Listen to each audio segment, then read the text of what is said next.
Sekelompok pemuda bersenjata tajam yang hendak tawuran di Jalan Perintis Kemerdekaan 3 Makassar, Sulawesi Selatan ditangkap petugas.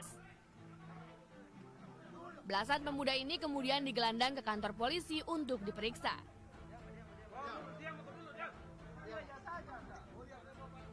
Para pemuda ini ditangkap bersama sejumlah senjata tajam, diantaranya parang dan badik. Aksi tawuran yang digagalkan polisi ini dipicu peristiwa pemukulan oleh salah satu pemuda. Warga yang mengetahui akan adanya aksi tawuran pun langsung melapor ke polisi.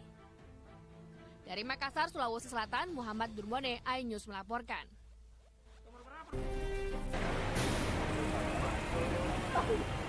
Kobaran api dengan cepat membakar 16 kios tiket bus serta rumah makan di area Terminal Induk Kota Bekasi, Jawa Barat. Bahan bangunan yang mudah terbakar membuat api menjalar ke kios lain yang berdekatan. Puluhan petugas pemadam kebakaran berjibaku memadamkan api. Petugas juga sempat kesulitan memadamkan api lantaran sumber listrik di kios belum terputus dan sumber air yang jauh. Pedagang yang panik langsung mengevakuasi barang dagangan mereka keluar. Diduga kebakaran terjadi akibat kebocoran selang gas di salah satu rumah makan. Laporan sudah sekitar jam 8 pagi lah ya, bahwa terminal Bekasi kiosnya terbakar. Maka dari cabang Bekasi segera mengirimkan unit ke pintu tersebut. Yang sementara dapat dugaan sementara ya, ini kebakaran dari bocoran gas. Satu orang pegawai rumah makan mengalami luka bakar akibat peristiwa ini. Sementara kerugian diperkirakan mencapai ratusan juta rupiah.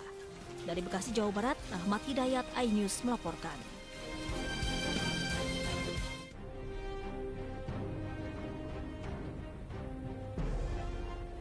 Bantuan pasukan dengan heli milik TNI AU Lanut Iswahyudi Madiun tiba di lokasi Kabupaten Blora, Jawa Tengah, Senin malam untuk mencari serpihan pesawat tempur T-50I Global Eagle dan jasad pilot. Petugas harus berjalan kaki ke arah hutan sejauh 5 km dari desa tersebut dalam kondisi gelap. Warga sekitar bahu-membahu membantu pasukan mencari serpihan pesawat tempur yang lokasinya sangat sulit dilalui karena berada di tengah hutan. Warga sukarela menggunakan sabit dan peralatan lain untuk membuka jalan ke tengah hutan. Petugas gabungan mengamankan sekitar lokasi dengan memasang garis pembatas dan mengevakuasi serpihan logam yang ditemukan serta mengevakuasi jenazah pilot. Sebelumnya proses evakuasi dihentikan sementara pada Selasa dini hari untuk kemudian dilanjutkan pada Selasa pagi. Pada malam ini, pagi ini hari pukul 01.40 tadi untuk kegiatan evakuasi pesawat latih TNI Angkatan Udara yang mengalami musibah jatuh di daerah Desa Nginggil, Kecamatan Keradenan, Kabupaten Blora, diputuskan untuk dihentikan sementara mengingat kondisi cuaca gelap dan juga medan yang sangat sulit. Besok akan dilakukan kembali. Tadi pada saat pelaksanaan evakuasi kita sudah mulai berhasil membersihkan serpihan pesawat. Kemudian dari pihak Lanut Iswahyudi secara langsung turun secara maksimal. Jenazah langsung dibawa ke Balai Desa Nginggil untuk selanjutnya dibawa ke rumah sakit untuk diautopsi. Sebelumnya sebuah pesawat latih T-50I Golden Eagle Lanut Iswahyudi jatuh di daerah Nginggil ke Kecamatan Keradenan, Blora, Jawa Tengah. Pesawat tersebut take off dari Lanut Iswahyudi pukul 18.24 waktu Indonesia Barat dan dinyatakan hilang kontak pada pukul 19.25 waktu Indonesia Barat. Pesawat diawaki oleh Letu Penerbang Alan Safitra. Sejumlah warga di Desa Nginggil, Blora mengaku mendengar suara ledakan cukup keras sebanyak 1 kali. Setelah didatangi ternyata banyak serpihan logam yang merupakan pesawat tempur yang dinyatakan hilang. Sementara penyebab jatuhnya pesawat hingga kini belum diketahui. Tim Liputan iNews melaporkan. Sejak Hosen menyampaikan blind itu 1967 itulah kontak terakhir pesawat Tempo 5009 yang pilot oleh Alan. Kemudian semenjak lost contact, kemudian dicoba dikontak oleh petugas lalu lintas udara di Batu Sanjung, tidak berhasil dikontak. Kemudian beberapa saat kemudian, mungkin sekira pukul 19.30 atau pukul 20, kita mendapat informasi dari aparat kewilayahan. Dalam hal ini kita mendapat konfirmasi dari Polsek Blora. Dua, termasuk para korban juga untuk tiga. Setelah penyelidikan dan olah tempat kejadian perkara, Polda Metro Jaya menetapkan 2 tersangka dalam kasus kecelakaan maut truk tangki Pertamina yang menewaskan 10 orang. Mereka adalah Supardi yang merupakan sopir dan kasiran kernet truk tangki Pertamina. Diduga truk tangki yang dikendarai Supardi mengalami remblong pada saat melintas di kawasan Transyogi, Bekasi. Ini telah menetapkan 2 orang tersangka terkait dengan kasus ini. Yang pertama terhadap saudara Supadi. Ini adalah supir truk tangki BBM tersebut. Kemudian yang kedua adalah saudara Kasira. Ini merupakan kenek daripada truk tangki BBM tersebut. Sementara itu, keluarga dan kerabat mengantarkan Adi Nur Cahyanto ke peristirahatan yang terakhir di TPU Tamparehe, Cilodong, Kota Depok. Adi Nur Cahyanto yang berprofesi sebagai pengemudi ojek daring ini, satu dari 10 korban tewas akibat ditabrak truk tangki Pertamina di Transyogi Cibubur, Bekasi, Senin sore kemarin. Udah asuransi Pak belum? Asuransi belum? Jasa marga juga belum ada? Jasa marga udah. Oh ya? Ya, tadi pagi. Dari Pertamina belum? Belum. Terkait kecelakaan ini, perwakilan PT Pertamina Patraniaga menyampaikan permohonan maaf dan bela sungkawa terhadap korban dan keluarga. PT Pertamina Patraniaga menyampaikan permohonan maaf dan duka cita mendalam kepada korban dan keluarga korban. PT Pertamina Patraniaga akan bertanggung jawab atas peristiwa kecelakaan yang terjadi dan mengupayakan penanganan maksimal pada seluruh korban. Pasca kecelakaan maut, pengguna jalan di lokasi kecelakaan mengeluhkan keberadaan lampu pengatur lalu lintas atau traffic light yang dinilai tidak tepat. Salah satu korban yang selamat dalam kecelakaan maut tersebut mengatakan keberadaan traffic light selain mengakibatkan kemacetan juga dinilai kerap kali menjadi salah satu penyebab kecelakaan. Ada, dari sana kan turunan Pak. Turunan terus ketemu lampu merah jik. Mobil muatan mang tetap rem tuh nggak kena. Gitu. Lain mobil-mobil kecil, mobil-mobil kayak gini mah istilahnya aman. Kalaupun turun bisa kan kuat. Gitu. Sebelumnya kecelakaan maut yang melibatkan truk tangki Pertamina dan sejumlah kendaraan di Jalan Transyogi Cibubur, Kota Bekasi, Jawa Barat mengakibatkan 10 orang meninggal dunia. Sedangkan beberapa orang yang mengalami luka-luka kini masih dalam perawatan Rumah Sakit Permata Cibubur. Dari Bekasi, Jawa Barat, Rahmat Hidayat, Yung Rizky, iNews melaporkan.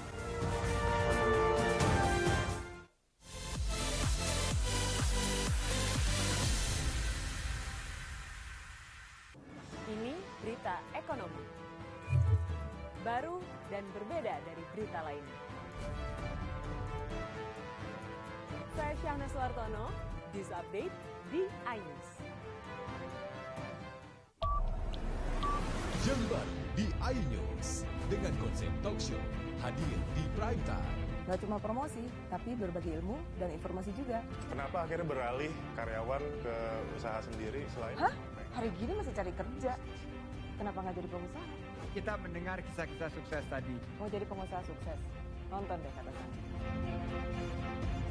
Kata Sandi hanya di iNews. Selamat malam pemirsa. Bapak sadar nggak menggantikan seorang menteri yang sangat populer? Ahmad Saroni mengatakan waktu saya gembel dulu. Seberapa gembel sih Anda dulu?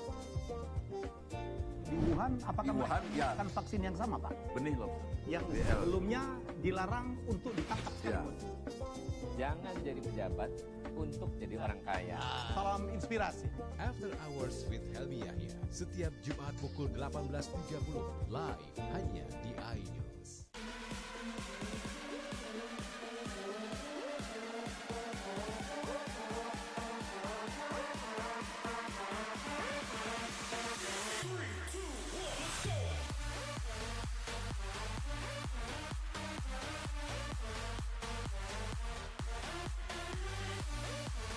pukul 1 siang. Dengan warna baru. Pastinya lebih seru. Lebih keren. Dan lebih kepo.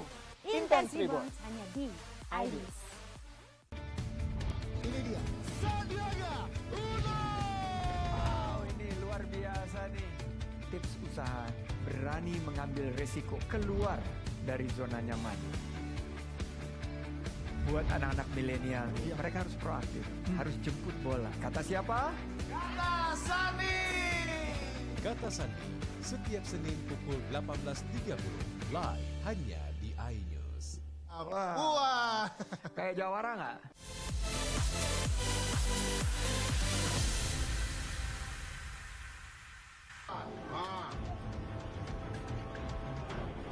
Habis. Kobaran api dan asap hitam membumbung dari kawasan padat penduduk di Jalan Sultan Agung, Lorong Batu Ampar, Kelurahan 1 Ilir, Kecamatan Ilir Timur 2, Kota Palembang. 13 rumah warga ludes dilalap si jago merah.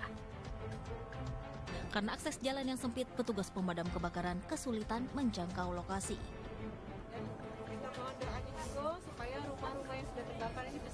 Warga yang rumahnya terbakar hanya bisa menangis dan meminta bantuan pemerintah. Sementara itu, usai kebakaran, pemerintah Kota Palembang mulai mendata para korban dan akan mendirikan dapur umum, tempat pengungsian, dan posko kesehatan. Terkait masalah korban kebakaran, nanti akan segera kita bangunkan dapur umum dan juga posko untuk supaya nantinya segala sesuatunya bisa kita serahkan bantuannya ke sana. Hingga saat ini belum dapat dipastikan asal api yang menghanguskan 13 rumah ini, lantaran masih dalam penyelidikan kepolisian. Dari Palembang, Erwin Setiawan, iNews melaporkan.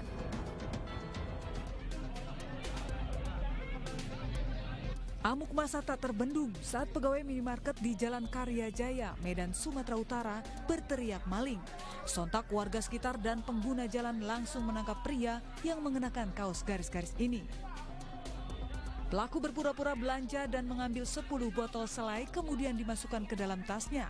Aksi pelaku dicurigai setelah salah satu karyawan minimarket melihatnya di CCTV. Belum sempat kabur, pelaku pun tertangkap warga yang pada saat kejadian di sekitar lokasi.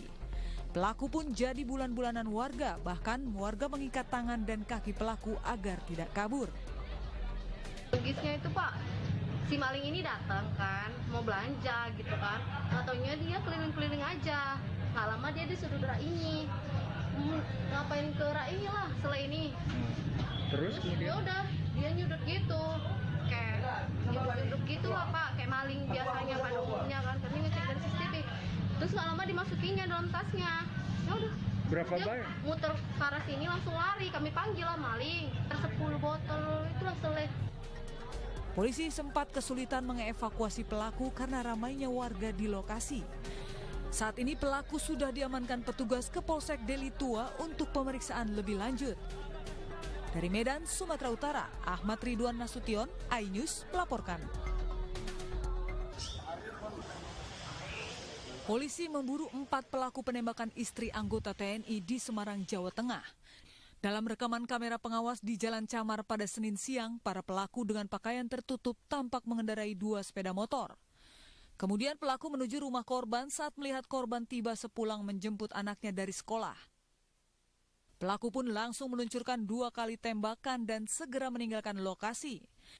Kini korban masih dirawat intensif di rumah sakit.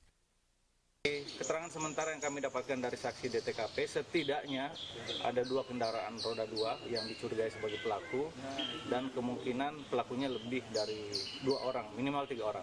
Yang diambil apa Pak dari korban Pak?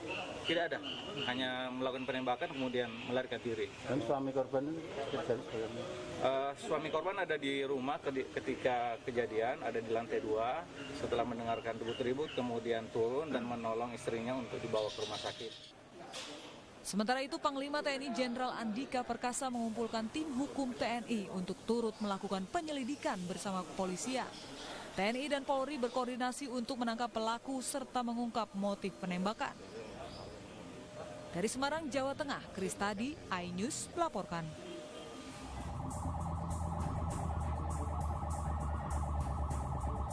Video yang memperlihatkan puluhan anggota TNI membantu komandannya yang dikeroyok viral di media sosial. Puluhan anggota TNI ini terlibat keributan dengan sopir angkot di Cicurug, Sukabumi, Jawa Barat. Keributan tersebut berawal saat kendaraan Danyonif 310 Kidang Kencana diserempet oleh sebuah angkot 09 di tengah jalan. Pada mulut terjadi antara anggota Yonif 310 dengan sopir angkut hingga terjadi perkelahian. Komandan batalion yang berusaha melerai perkelahian juga mendapat serangan dari sopir angkot lainnya. Tidak lama kemudian, 2 truk berisi puluhan anggota TNI tiba di lokasi dan memberikan bantuan kepada rekannya yang dikeroyok oleh para supir angkot. Akibat kejadian ini, 5 orang supir angkot yang terlibat pengeroyokan diamankan petugas. Tim Liputan iNews melaporkan.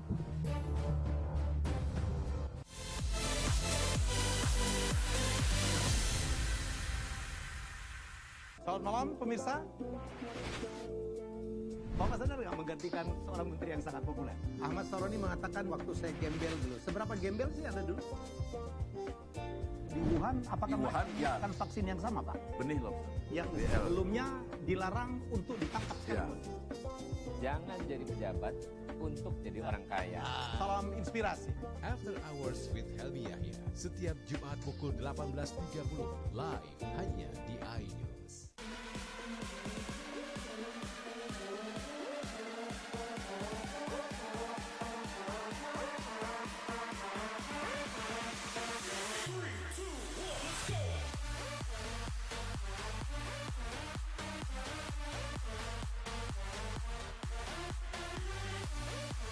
Pukul 1 siang. Dengan warna baru. Pastinya lebih seru. Lebih keren. Dan lebih kepo. Intense Reborn hanya di iNews. Ini dia. Sandiaga Uno. Wow, ini luar biasa nih. Tips usaha berani mengambil resiko keluar dari zona nyaman. Buat anak-anak milenial, mereka harus proaktif, harus jemput bola. Kata siapa? Kata Sandi. Kata Sandi, setiap Senin pukul 18.30, live hanya di iNews. Wah, kayak jawara nggak?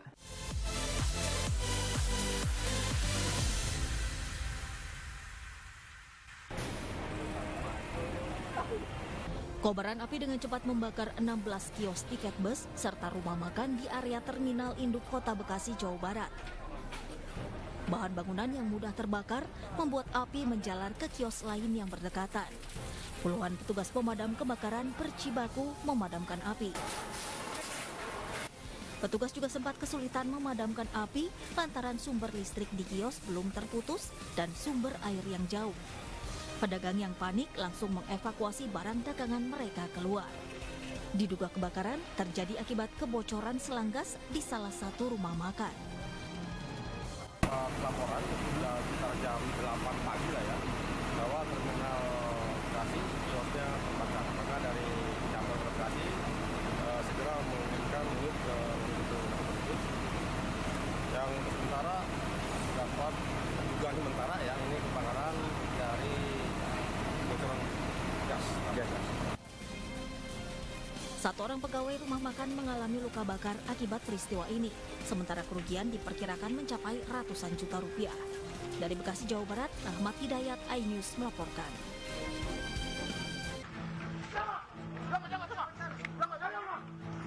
Sekelompok pemuda bersenjata tajam yang hendak tawuran di Jalan Perintis Kemerdekaan 3, Makassar, Sulawesi Selatan ditangkap petugas. Polisi juga menyita sejumlah senjata tajam, diantaranya parang dan padi. Aksi tawuran yang digagalkan polisi ini dipicu peristiwa pemukulan oleh salah satu pemuda. Warga yang mengetahui akan adanya aksi tawuran pun langsung melapor ke polisi. Pesawat tempur jenis T-50I Golden Eagle milik TNI Angkatan Udara jatuh di Kabupaten Blora, Jawa Tengah. Bantuan pasukan dengan naik heli milik TNI AU Lanut Iswahyudin Madiun tiba di lokasi Senin malam untuk mencari serpihan pesawat dan jasad pilot. Petugas harus berjalan kaki ke arah hutan sejauh 5 km dalam kondisi gelap. Proses evakuasi puluhan penumpang KM Cahaya Arafah yang dilakukan oleh masyarakat Desa Tokaka, Maluku Utara berjalan dramatis. KM Cahaya Arafah tenggelam di Tanjung Tokaka, perairan Kabupaten Halmahera Selatan, Maluku Utara, usai bertolak dari Pelabuhan Bastiong, Kota Ternate menuju Samo, Kabupaten Halmahera Selatan pada pukul 8.30 WIT. KM Cahaya Arafah mengangkut 66 penumpang, 4 anak buah kapal dengan muatan 21 ton. 13 orang diantaranya hingga kini masih hilang.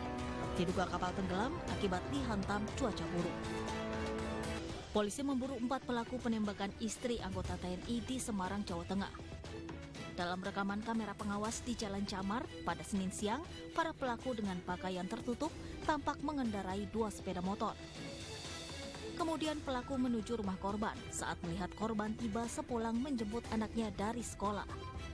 Pelaku pun langsung meluncurkan 2 kali tembakan dan segera meninggalkan lokasi. Kini korban masih dirawat intensif di rumah sakit.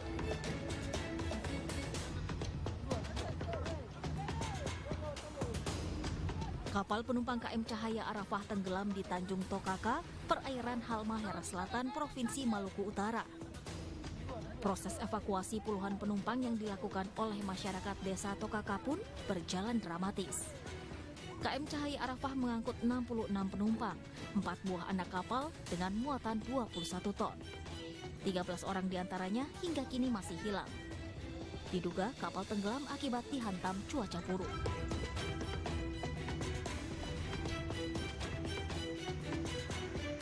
Sebuah minibus pecah ban dan kecelakaan di ruas tol Jagorawi arah Jakarta Selasa siang.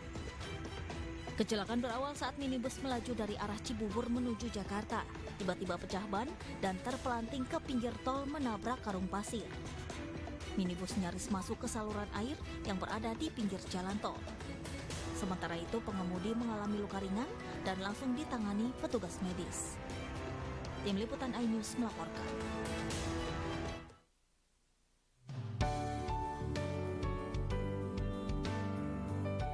Meski gagal dalam 2 pemilu sebelumnya, tak membuat elektabilitas Menteri Pertahanan Prabowo Subianto meredup. Mantan Danjen Kopassus ini justru memiliki elektabilitas paling tinggi dibanding tokoh-tokoh nasional lainnya. Hasil survei Lembaga Survei Nasional atau LSN, Prabowo masih di posisi teratas. Prabowo mengungguli 2 kandidat terkuat dalam bursa Capres 2022 mendatang, yakni Gubernur Jawa Tengah Ganjar Pranowo dan Gubernur DKI Jakarta Anies Baswedan. Bahwa bagian terbesar calon pemilih sebesar 52,7% mengaku sudah mantap dengan pilihannya dan akan memilih tokoh pilihannya itu pada Pilpres 2024 jika tokoh itu maju sebagai capres. Totalitas Prabowo Subianto dalam menjalankan tugasnya sebagai Menteri Pertahanan mendapat respon positif oleh publik dan turut mendongkrak elektabilitasnya sebagai capres pada Pilpres 2024. Tim Liputan iNews melaporkan.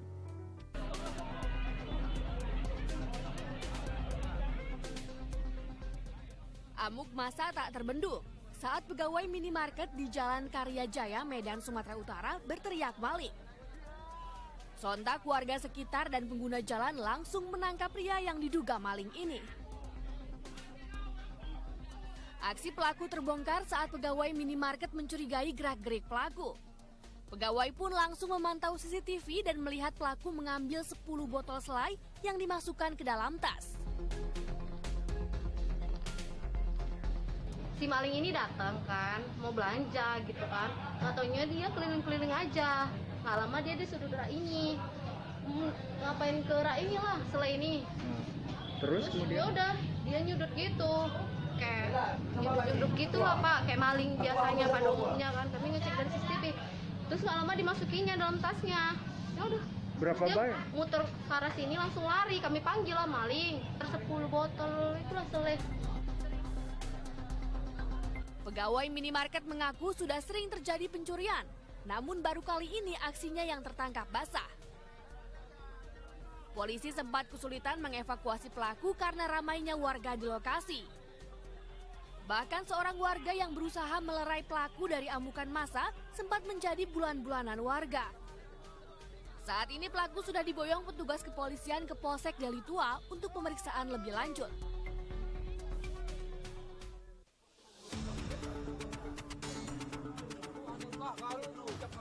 Pencuri motor ini mengaku kesakitan saat dievakuasi polisi dari amukan massa.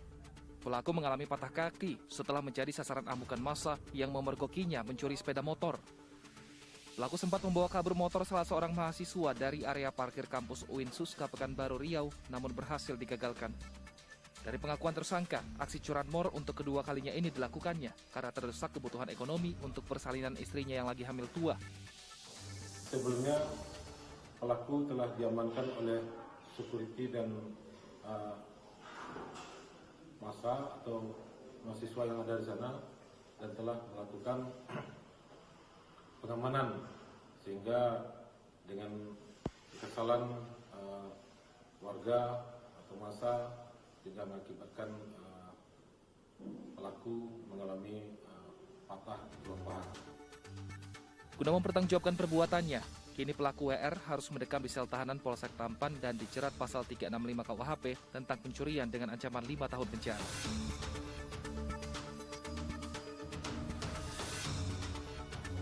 Ada apa, Bu? Anak udah ketemu sama. Oh, udah ketemu ya? Iya. Di mana, Bu, kehilangannya? Enggak tahu, udah diambil. Ibu-ibu ini histeris saat menyaksikan salah seorang anak di lingkungannya dibawa secara paksa oleh seorang pria yang tidak dikenal. Awalnya pelaku berpura-pura menanyakan alamat sekolah kepada korban. Korban yang saat itu bersama temannya hendak pulang dari warung ikut bersama pelaku menggunakan sepeda motor. Pelaku kemudian membawa korban ke sebuah taman di Kecamatan Citamiang, Bogor, Jawa Barat. Di lokasi tersebut, korban mendapat tindakan pencabulan dan penganiayaan.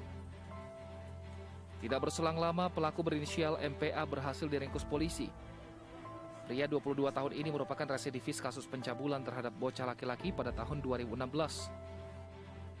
Setelah melakukan persetubuhan tersebut, pelaku melakukan tindakan kekerasan terhadap anak di bawah umur dengan menendang bagian perutnya, kemudian mengambil handphone dari pihak korban. Dan hasil pendalaman data di Satreskrim Polres Kota, pelaku bukan residivis dari kejadian pencabulan terhadap anak di bawah umur dengan melakukan kegiatan sodomi di kasus yang lamanya. Akibat perbuatannya, pelaku dijerat pasal berlapis dengan ancaman paling lama 15 tahun penjara.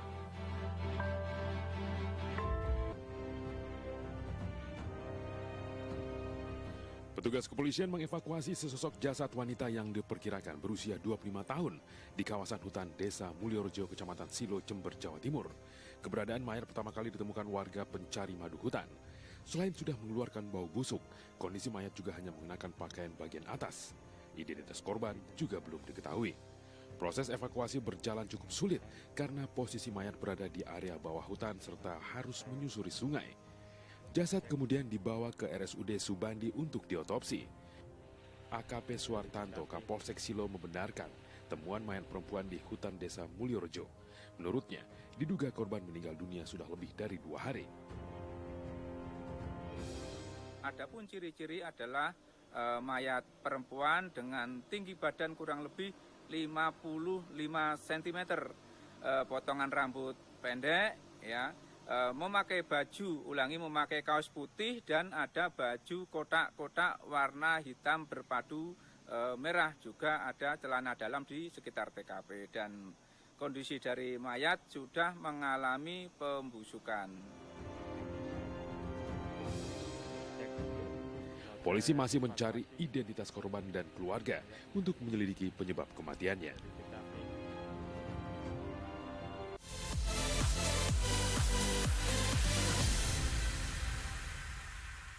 Ini berita ekonomi. Baru dan berbeda dari berita lainnya. Saya Syahna Suartono, News Update di iNews. Jember di iNews dengan konsep talk show hadir di prime time. Nggak cuma promosi, tapi berbagi ilmu dan informasi juga. Kenapa akhirnya beralih karyawan ke usaha sendiri selain? Hah? Hari gini masih cari kerja. Kenapa nggak jadi pengusaha? Kita mendengar kisah-kisah sukses tadi. Mau jadi pengusaha sukses? Nonton deh Kata Sandi. Kata Sandi hanya di iNews.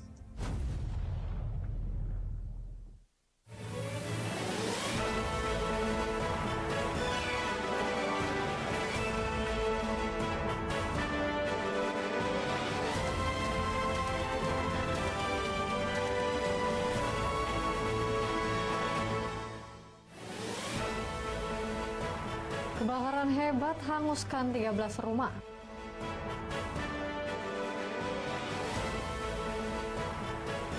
Longsor terjang Kecamatan Warkuk, Ranau Selatan. Pelatih larang pemain bermain media sosial.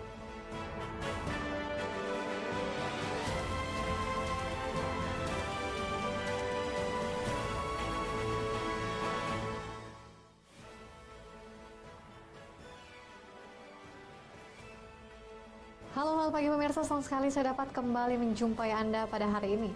Selain 3 berita utama tadi, kami juga akan menyajikan beragam informasi penting lainnya hanya untuk Anda.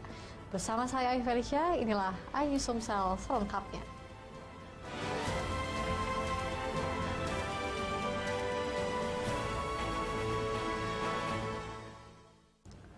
Pemirsa, kebakaran hebat menghanguskan kawasan padat penduduk di Jalan Sultan Agung, Lorong Batu Ampar, Kelurahan 1 Ilir, Kota Palembang. Sebanyak 13 rumah yang ludes dilahap si jago merah.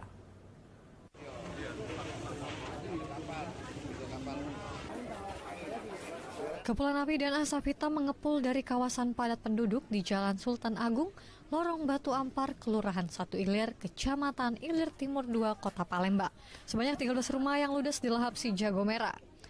Akses jalan yang sempit menyulitkan petugas saat memadamkan api karena mobil pemadam kebakaran tidak dapat masuk mendekati lokasi. Jajaran pemerintah Kota Palembang melalui Wakil Wali Kota Palembang turun langsung untuk memastikan kondisi para warga. Fitriyanti Agustinda memerintahkan dinas terkait baik dinas sosial, kesehatan hingga Tagana untuk turun langsung membantu warga. Pihaknya akan segera membangun dapur umum dan posko agar para korban kebakaran dapat terbantu. Selain itu, fokus bantuan akan dilakukan kepada balita, anak-anak, dan lansia yang turut menjadi korban kebakaran.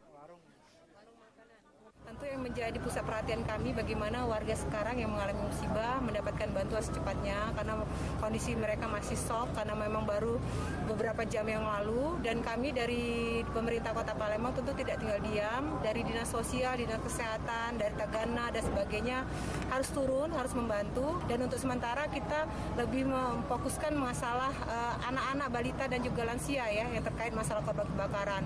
Nanti akan segera kita bangunkan dapur umum dan juga posko untuk supaya nantinya segala sesuatunya bisa kita serahkan bantuannya ke sana. Usai api berhasil dipadamkan, petugas kepolisian melakukan olah TKP dan meminta keterangan saksi. Dari Palembang, Erwin Setiawan, iNews melaporkan. Diduga akibat arus pendek listrik di bagian kelistrikan, sebuah mobil sedan meledak dan terbakar. Tak ada korban jiwa dalam peristiwa ini karena pengemudi mobil dan temannya cepat keluar mobil saat ledakan terjadi. Izin naik satu putaran di depan stadion. Sebuah mobil sedan dengan nomor polisi B1097ZTB Selasa malam terbakar di Jalan Gubernur Haji Bastari, Jakabaring, Kota Palembang. Menurut keterangan pemilik mobil, awalnya pemilik mobil mengisi BBM di salah satu SPBU dan berkeliling kawasan Jakabaring untuk mencari makanan. Namun sampai di lokasi, tiba-tiba mobil mengeluarkan asap di bagian mesin depan dan meledak. Pengemudi yang panik kemudian keluar dari mobil bersama teman lainnya. Tak lama kemudian mobil langsung mengeluarkan api dan dalam waktu cepat membakar seluruh bagian mobil. Api berhasil dipadamkan 1 jam kemudian setelah 1 unit mobil damkar dikerahkan ke lokasi kejadian.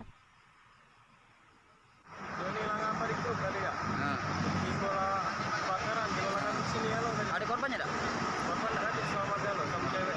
Posisi mobil ini berjalan apa mana deh? Posisi stop. Stop ya? Ini kita seberang kita? Sudah lah. Tidak. Ya kasih deh. Iya. Usai kejadian, pengendara diminta keterangan pihak kepolisian. Dari Palembang, Muhammad David, iNews melaporkan. Pemirsa, longsor penerjang Kecamatan Warkuk, Ranau Selatan, Kabupaten Ogan Komering Ulu Selatan. Sedikitnya 3 rumah warga hancur tertimpa material longsor, 4 orang luka-luka cukup serius dan akses jalan terputus.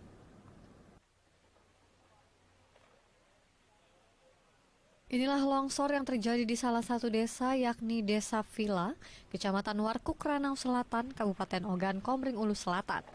Longsor ini terjadi di malam hari sekitar pukul 20 waktu Indonesia bagian Barat saat wilayah itu diguyur hujan deras selama 2 jam lebih. Tim dari BPBD dibantu TNI, Polri, dan masyarakat melakukan evakuasi dampak bencana longsor.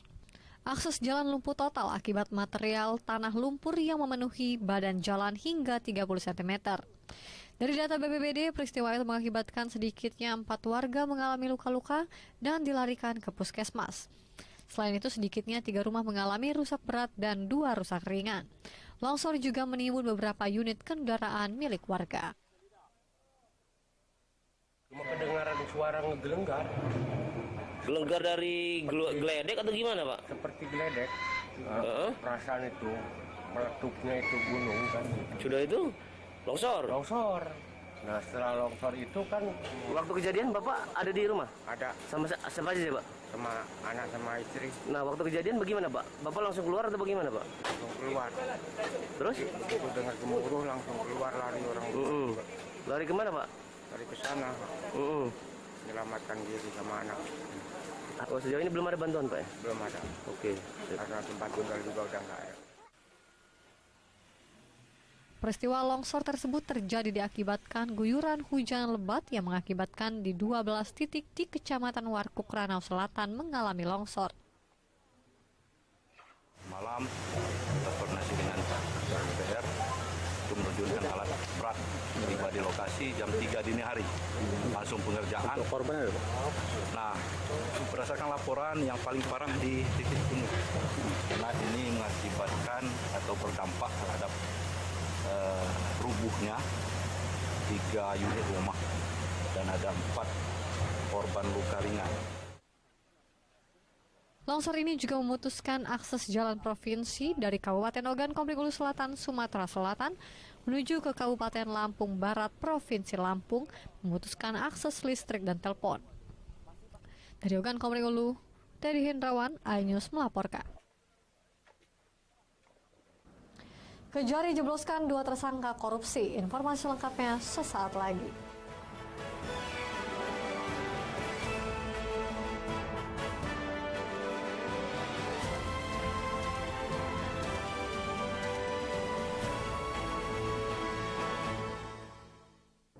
Ini berita ekonomi. Baru dan berbeda dari berita lainnya.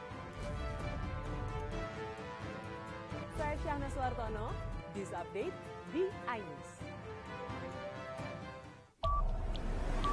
Yang baru di iNews dengan konsep talk show hadir di prime time. Gak cuma promosi, tapi berbagi ilmu dan informasi juga. Kenapa akhirnya beralih karyawan ke usaha sendiri selain? Hah? Hari gini masih cari kerja. Kenapa nggak jadi pengusaha?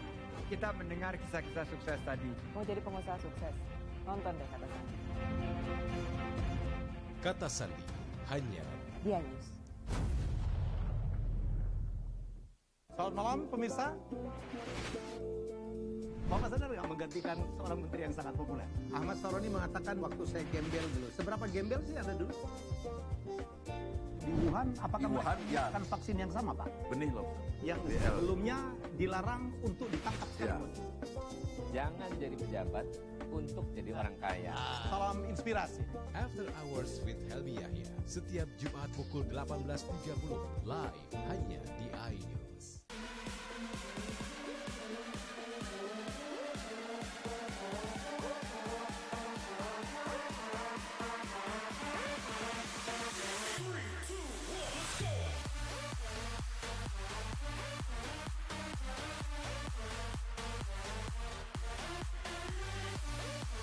Pukul 1 siang. Dengan warna baru. Pastinya lebih seru. Lebih keren. Dan lebih kepo.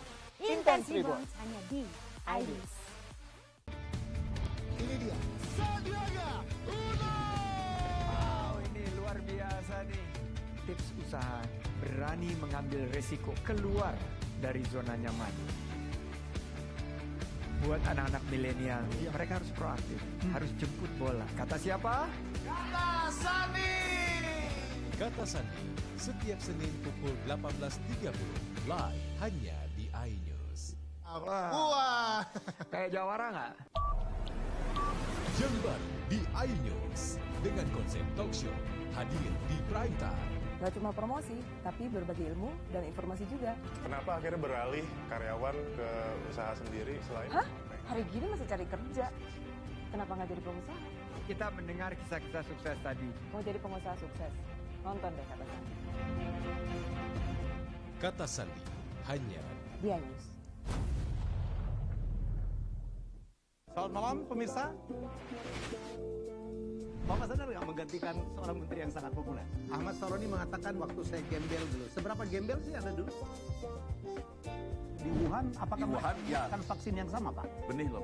Yang sebelumnya dilarang untuk ditangkap sekarang. Jangan jadi pejabat untuk jadi orang kaya. Salam inspirasi. After Hours with Helmi Yahya setiap Jumat pukul 18.30 live hanya di iNews.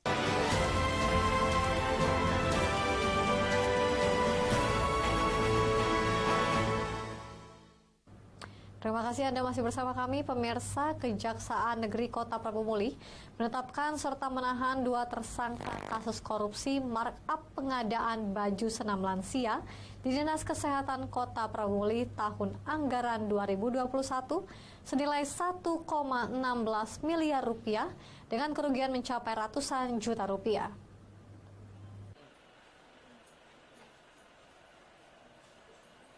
Dua tersangka kasus korupsi markup pengadaan baju senam lansia tahun 2021 digiring masuk ke dalam mobil tahanan untuk dititipkan di rumah tahanan kelas 2B Kota Prabu Muli selama 20 hari ke depan.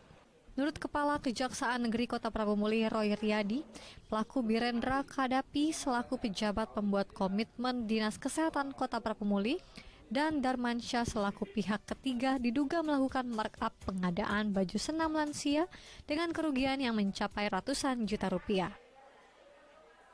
Saudara BK ini selaku PPK.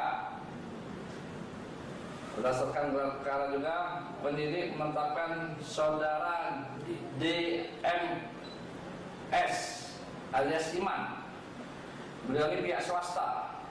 Modus yang dilakukan oleh para tersangka adalah dengan melakukan markup penggelembungan harga dalam kegiatan paket pekerjaan pengadaan barang, belanja pakaian olahraga, pelayanan kesehatan, usia lanjut pada Dinas Kesehatan Kota Prabu Muli.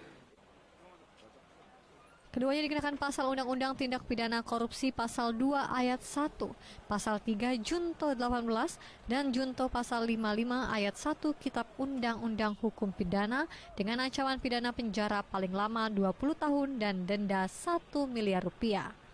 Penetapan tersangka berdasarkan alat bukti yang berhasil dikumpulkan oleh tim tindak pidana korupsi Kejaksaan Negeri Kota Prabu Muli. Dari Prabu Muli, Berry Brima, iNews melaporkan. Sementara itu pemirsa, tim Kejati Sumsel menggeledah kantor Dinas Pertanian, Tanaman Pangan, dan Hortikultura Sumatera Selatan. Pasalnya diduga terjadi tindak pidana korupsi dana program pengelolaan dan pelaksanaan kegiatan Selamatkan Rawa Sejahterakan Petani di Kabupaten Banyuasin tahun 2019 sebesar 350 miliar rupiah. Kejaksaan Tinggi Sumatera Selatan melalui tim penyidik pidana khusus pidana korupsi Selasa siang menggeledah kantor Dinas Pertanian, Tanaman Pangan, dan Hortikultura Sumatera Selatan. Selama 3 jam menggeledah 3 ruangan di kantor Dinas Pertanian Sumsel, tim Kejaksaan Tinggi Sumsel mengamankan sejumlah dokumen terkait program tersebut dan unit komputer. Penggeledahan dilakukan untuk mencari barang bukti terkait dugaan korupsi dana dalam pengelolaan dan pelaksanaan kegiatan Rawa Sejahtera Petani di Kabupaten Banyuasin tahun 2019. Menurut keterangan Kasipenkum Kejati Sumsel, tahun 2019 dikucurkan oleh Kementan senilai 1,3 triliun rupiah untuk 9 kabupaten di Sumatera Selatan. Namun anggaran yang terserap hanya 800 miliar rupiah. Dugaan perkara penyimpangan dalam pengelolaan dan pelaksanaan kegiatan optimasi lahan rawa dalam pendukung kegiatan Selamatkan Rawa Sejahterakan Petani atau yang disingkat menjadi SERASI, anggarannya sekitar 335 miliar. Penggeledahan dan penyitaan hari ini adalah dokumen-dokumen yang ada di Dinas Pertanian itu terkait dengan saksi saudara Zainuddin. Saksi saudara Zainuddin yang sebagai PPK Kabupaten Banyuasin. Kegiatan ini adalah kegiatan Selamatkan Rawa, Sejahterakan Petani tahun 2019. Dan hari ini teman-teman dari Kejati sudah melakukan penggeledahan ruangan langsung. Dari Palembang, Guntur Yansyah, iNews melaporkan.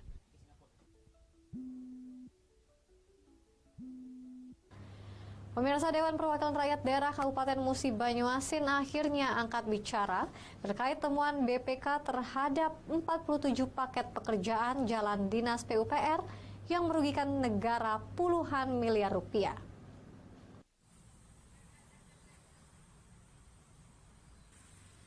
Dewan Perwakilan Rakyat Daerah Kabupaten Musi Banyuasin menyoroti hasil dari audit BPK terhadap kinerja di lingkungan pemerintah Kabupaten Musi Banyuasin, salah satu diantaranya pekerjaan 47 paket jalan di Dinas PUPR. Dikutip dari hasil laporan hasil pemeriksaan BPK tanggal 19 Januari 2022, pekerjaan proyek jalan di tahun 2021 merugikan negara puluhan miliar rupiah. Dengan hasil uji petik atas dokumen kontrak dan fisik pekerjaan, terdapat ketidaksesuaian kualitas pekerjaan sebesar 25 miliar lebih dan kekurangan volume pekerjaan 9 miliar lebih. Wakil Ketua 1 Dewan Perwakilan Rakyat Daerah Musi Banyuasin, John Kennedy, mengatakan temuan tersebut harus ditindaklanjuti. Bahwa kita menghendaki ke depan jangan sampai terjadi lagi, dan temuan-temuan BPK itu harus ditindaklanjuti oleh pemerintah daerah. Kan dia itu kan ada sesuai, ada belum sesuai, ada belum ditindaklanjuti. Nah, kita juga tindaklanjuti. Dan ke depan kita minta jangan sampai ada temuan BPK lagi. Itu seluruh OPD. Bukannya di dinas tertentu saja. Sementara itu, awak media masih kesulitan untuk mendapat keterangan langsung dari PUPR dikarenakan belum bisa ditemui. Dari Musi Banyuasin, Bisrun Silvana, iNews melaporkan. Pelatih larang pemain bermain media sosial. Jangan kemana-mana, tetap bersama kami.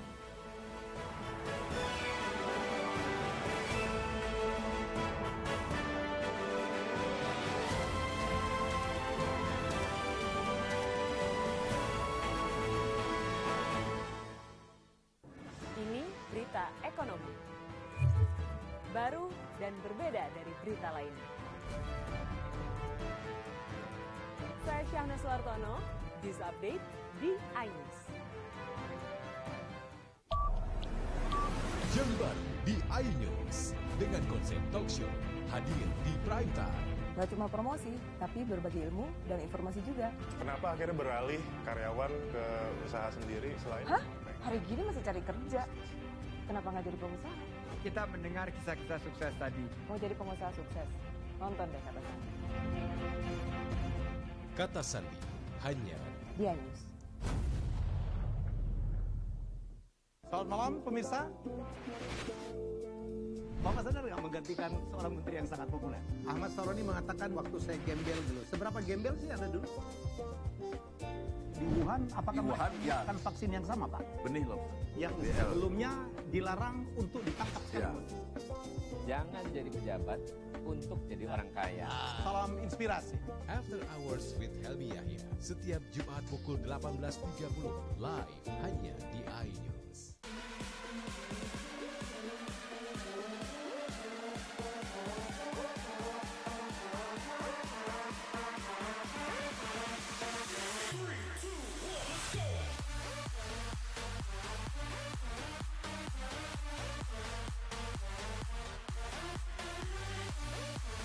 Pukul 1 siang.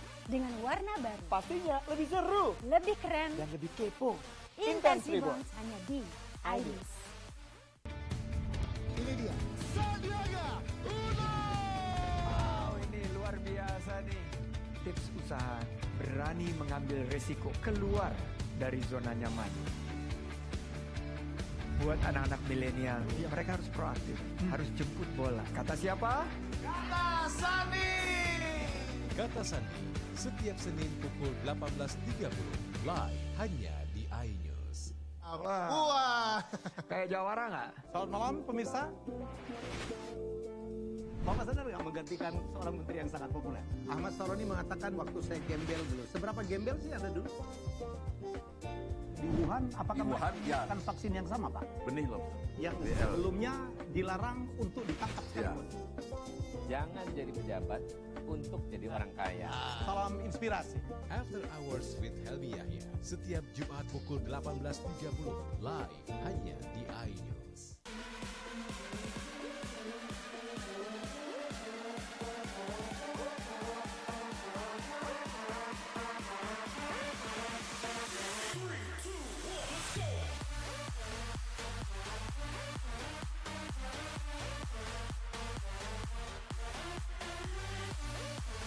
Pukul 1 siang. Dengan warna baru, Pastinya lebih seru lebih keren, dan lebih kepo. Intense Intense Reborn hanya di iNews.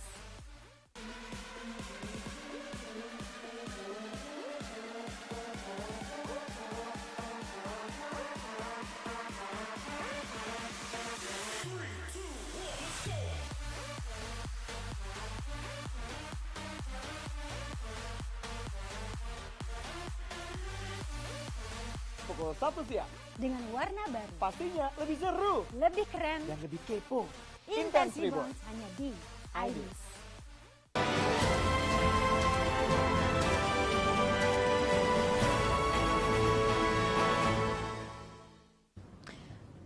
Anda kembali lagi dalam iNews Sumsel, pemirsa. Wakil Wali Kota Palembang meninjau dan segera menindaklanjuti terkait keresahan warga kerusakan Jalan KS Tubuh. Wawako siap tuntaskan kerusakan jalan dan banjir. Untuk bangunan liar, Wawako siapkan petugas untuk membongkar bangunan tersebut.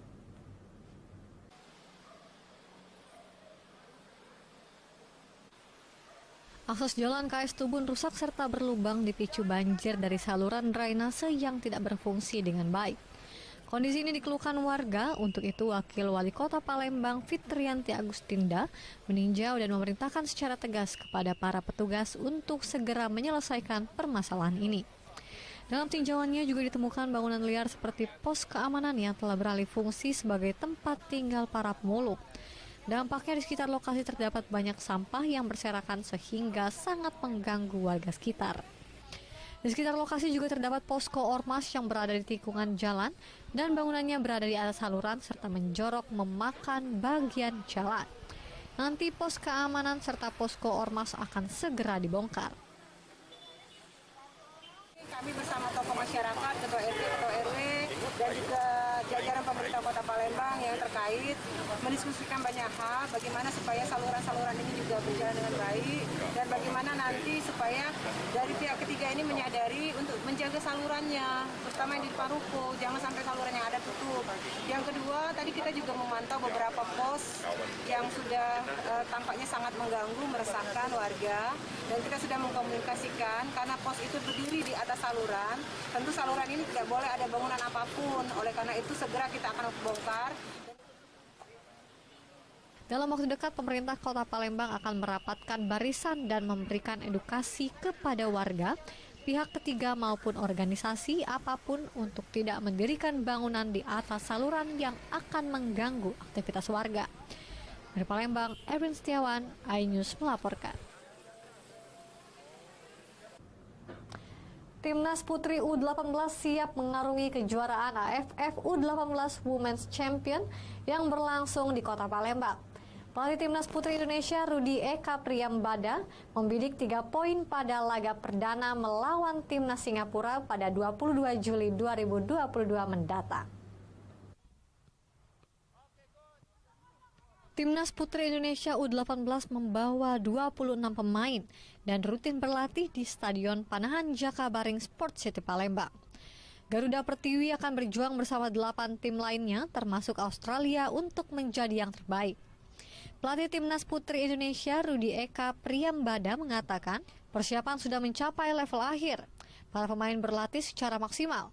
Menurut Rudi, untuk kelompok umur 18 tahun, kemampuan peserta masih relatif sama, sehingga sebagai tuan rumah tentunya menjadi sebuah keuntungan. Apalagi di turnamen senior sebelumnya terdapat 13 pemain muda yang ikut berpartisipasi. Dirinya menargetkan kemenangan pada laga perdana melawan Singapura. Rudi meminta dukungan masyarakat khususnya Kota Palembang untuk memberikan semangat kepada punggawa Garuda Pertiwi. Selain itu, Rudi juga melarang para pemainnya untuk bermain sosial media selama kompetisi berlangsung. Ini pemain generasi akan datang ya, generasi muda, dan rata-rata pemain usia muda, U18 tahun. Saya pikir kita butuh dukungan masyarakat, butuh support. Ini apalagi kita sebagai tuan rumah di ajang AFF ini, saya pikir ya kita bisa. Dibatasi berarti main sosmednya? Apa? Dibatasi nggak main sosmednya? Nggak ada yang boleh megang handphone. Kita kalau dalam TC nggak ada yang boleh megang handphone, mereka boleh megang handphone nanti ketika setelah TC ini kelar. Indonesia berada di grup A bersama Vietnam, Thailand, Kamboja, dan Singapura. Dari Palembang, Bambang Irawan, iNews melaporkan. Pemirsa, berita tadi sekaligus menutup perjumpaan kita pada hari ini. Saya Felicia dan seluruh kru yang bertugas mengucapkan terima kasih dan sampai jumpa.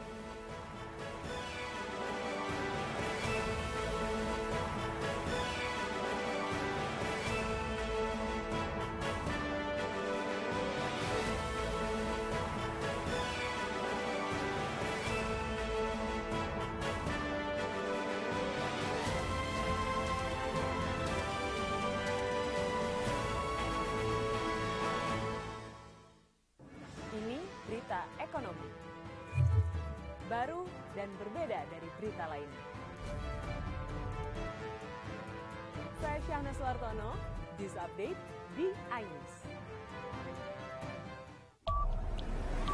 Yang baru di iNews dengan konsep talk show hadir di prime time.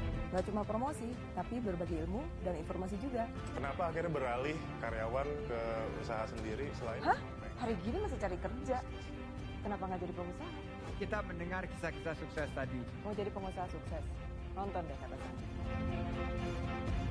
Kata Sandi hanya di iNews. Selamat malam pemirsa. Bapak sadar nggak menggantikan seorang menteri yang sangat populer? Ahmad Saroni mengatakan waktu saya gembel dulu. Seberapa gembel sih Anda dulu? Di Wuhan, apakah melakukan vaksin yang sama, Pak? Benih loh. Yang sebelumnya dilarang untuk ditangkap. Ya. Jangan jadi pejabat untuk jadi orang kaya. Salam inspirasi. After Hours with Helmi Yahya setiap Jumat pukul 18.30 live